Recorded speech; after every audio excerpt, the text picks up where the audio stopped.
गढीमाई मेलाको कथा। धेरै वर्ष अघि बारा जिल्लाको बरियारपुरमा भगवान चौधरी नामका एक सोझा र ईश्वरभक्त व्यक्ति बस्थे। एक दिन गाउँमा चोरी भएको खबर आयो। चोरलाई गाउँलेले समाते, तर भिडले चोरलाई कुटेर मारिदियो। सबै दोष भगवान चौधरीमाथि लगाइयो। उनलाई कर्तव्य ज्यानको मुद्दामा काठमाडौँ पठाइयो। जेल परे पनि गाउँलेहरूको आस्था र विश्वास कम भएन। जेलमै भगवान चौधरी सपनामा गढीमाई देवी देखिए।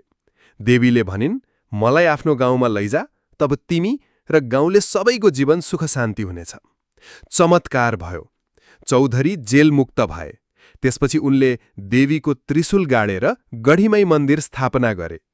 आज पनि चौधरीका सन्तानहरू मन्दिरमा पुजारीको रूपमा सेवा गर्दै आएका छन्। गढीमाई मेलालाई विश्वकै सबैभन्दा ठूलो पशुबलि मेला हो।